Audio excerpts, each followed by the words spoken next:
roll up, you want to begin the same way that you do the 100, as in you want to start proximal and then go distal, meaning you want to start at your belly and then move outward from there. So go ahead and start. Draw your navel in towards your spine, up towards your head. Good, and then with the roll up, you want to tuck your tailbone underneath. So you want to scoop your belly in and up and then tuck your tailbone. Good, and then you want to lift up your rib cage. So it's not a sinking C curve, it's a really lifted C curve. So tailbone tucks under, navel scoops in and up, front of your ribs lift up. It's already difficult. Okay, so going from there, press your navel into my hand here. Good, so the natural tendency is to press your shoulders back. You don't want to do that. You really want to press your navel into your lower back, and then press your navel into my hand until you move backwards. So not from up here. Really initiate the movement from down here. Yeah, better, good. And then keep pressing my hand back as you bend your arms and bring your head and chest back up. Good, so you want to initiate the movement from way down here. Navel scoops in and up and then presses through your lower back to the mat. So not from here. Keep pressing down here. Better, good. And then keep pressing my hand back as you come back up. This is more difficult. You're gonna feel this opposition here. So you're gonna feel your body fighting itself. Your navel presses through your lower back to the mat as your biceps are trying to bring your upper body back up. So the going back is relatively easy. As you come up, it should feel almost impossible. Good, so keep that pressure back on my hand here the whole time. Good, good. So with the full roll up, it's the same movement, just a little bit bigger. So you still want to start with that navel scooping in and up your spine, your tailbone tucking under, your front ribs lifting up, and then moving on from there. So go ahead, scoop your navel in and up your spine, tailbone tucks under, then bring your chin to your chest, curl up, keep pressing your navel back as you curl up.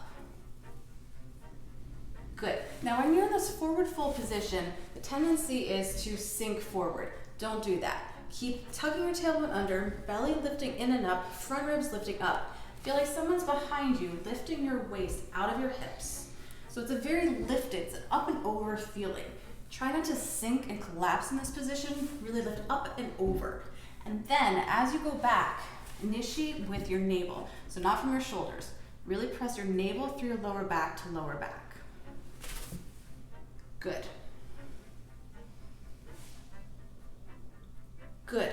So the whole movement is still coming from your navel and that tailbone tucking under. So belly scoops in and up, tailbone tucks under, curl up. Keep pressing your navel back to curl up. Find that the movement comes from your navel scooping in and up, your lower back pressing back to curl up.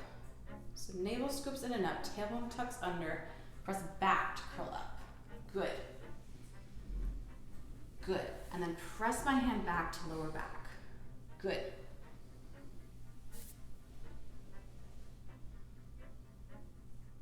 And then adding breath. So inhale, curl up. Exhale, round forward. Good. Inhale, begin to roll back. Press my hand back. Good. And then exhale, lengthen long. Good. One more time. Inhale, curl up. Exhale, round forward. Good. Inhale, begin to roll back. And then exhale, lengthen long. So when you first start the roll up, having a weighted bar is really helpful. And line up your fingers, your hands right on top of your shoulders. So get that 90-degree angle from the floor. Once you advance, you can take the bar away and begin to take your arms back a little bit at a 45-degree angle. Now, don't attempt this until you have the shoulder strength and flexibility. You don't want to wrench with your shoulders. You still want the movement coming from your belly, not by wrenching your shoulders forward. Eventually, you can take your arms all the way back to about 2 inches above the floor, but keep your ribs connected, scoop your belly in and up. And again, don't use momentum with the shoulders to curl up. Now you can always have somebody hold onto your feet or place your feet underneath a heavy piece of furniture or a strap if you have one. So go ahead and curl up. Good. And then tuck your tailbone underneath, scoop your belly into lower back. Good. One more time like that. Good. Belly scoops in. Good.